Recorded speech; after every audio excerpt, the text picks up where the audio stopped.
সদ্য ঘোষিত অসম লোকসেৱা আয়োগৰ পৰীক্ষাত উত্তীৰ্ণ হৈ APS যি পৰীক্ষা তাত উত্তীৰ্ণ হৈছে মিলনপুৰ শইকীয়া চুবুৰীৰ পংকজ দাস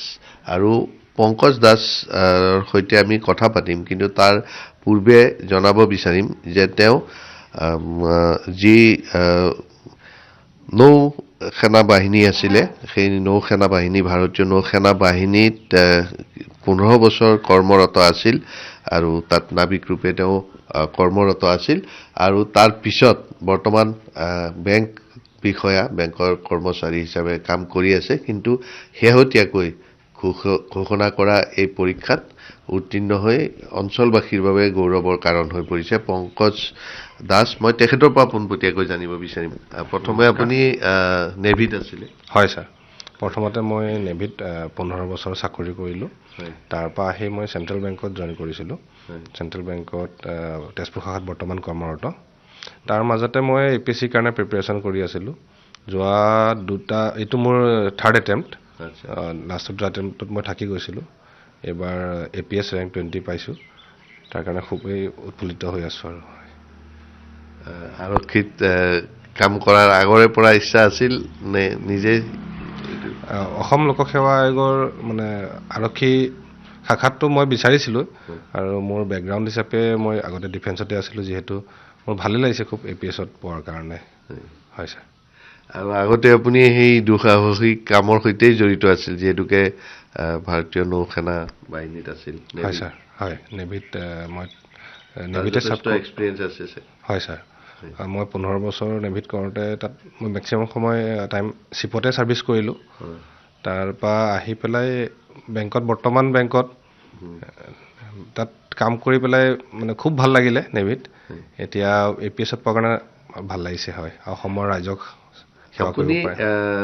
নেভিত যেতিয়া গৈছিল হায়াৰ ছেকেণ্ডাৰী পাছ কৰিয়ে গৈছিল চাগে হয় স্যাৰ হায়াৰ ছেকেণ্ডাৰী পাছ কৰি ডিগ্ৰী ফাৰ্ষ্ট ইয়াৰ এডমিশ্যন লৈছিলোঁ আৰু সেইটো তেতিয়া গৈছিল হয় স্যাৰ তাৰ পিছত আকৌ আপুনি পঢ়া শুনা কন্টিনিউ কৰিলে হয় স্যাৰ মই প্ৰথম 2 বছৰ ট্ৰেইনিঙত আমাৰ ইমান সময় নাপালোঁ তাৰ পিছত মই ডিষ্টেন্সতে গ্ৰেজুৱেশ্যন আৰু পোষ্ট গ্ৰেজুৱেশ্যন কৰিলোঁ তাৰ লগতে পঢ়াটো মই কন্টিনিউ কৰিলোঁ কি সাবজেক্টত মই পাব্লিক এডমিনিষ্ট্ৰেশ্যন কৰিলোঁ তাৰ পিছত MBA কৰিলোঁ মই ইগনৰ পৰা স্যাৰ MBA কৰিলে হয় আৰু তাৰ পিছত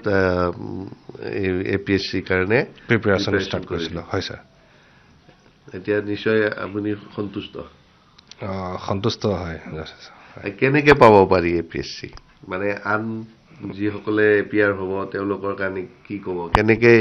এইটো সম্ভৱ হয় এইটো অলপ কঠোৰ পৰিশ্ৰমৰ প্ৰয়োজন আপুনি মানে মোৰ যোনটো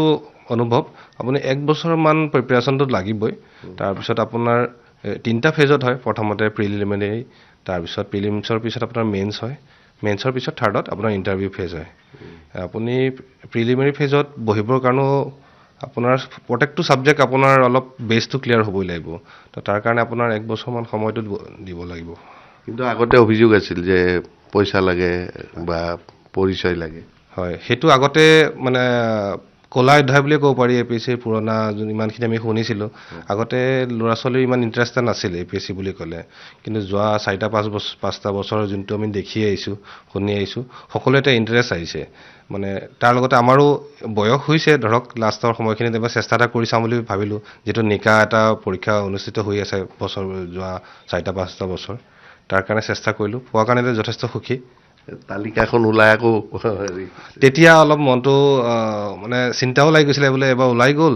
তাৰপিছত ঘৰৰ মানুহখিনিও সুখী তাৰপিছত যিহেতু গম পালে আকৌ কেঞ্চেল হৈ গ'ল তেতিয়া টেনশ্যন এটা আহিছিলে যে আকৌ যদি নামটো কেঞ্চেল হৈ যায় তেতিয়া অলপ খুব লাজৰ কথা এটা আৰু ধৰক তাৰপিছত আকৌ চেম তালিকা প্ৰকাশ হ'ল তাৰ কাৰণে ভাল লাগিছে শুনি আৰু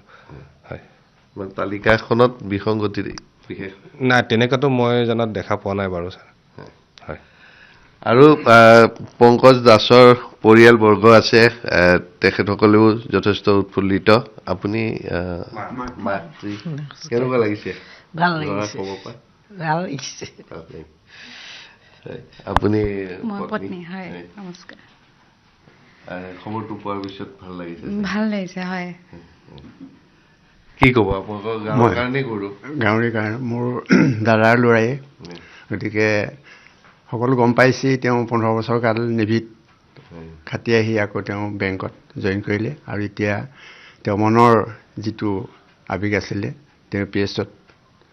ৰিজাল্টটো ভাল কৰাৰ কাৰণে আমি নথৈ আমাৰ পৰিয়ালটো সুখী হৈছোঁ আৰু এই অঞ্চলৰ গৌৰৱ টানি আনাৰ কাৰণে আমি নথৈ সুখী হৈছোঁ। আৰু পৰিয়ালৰ লগতে অঞ্চলবাসীও যথেষ্ট উৎফুল্লিত, যথেষ্ট সুখী হৈছে, কাৰণ পংকজ দাসৰ এই সাফল্যই মিলনপুৰ শইকীয়া চুবুৰীবাসী ৰাইজৰ লগতে তেজপুৰবাসীকো গৌৰৱান্বিত কৰি তুলিছে।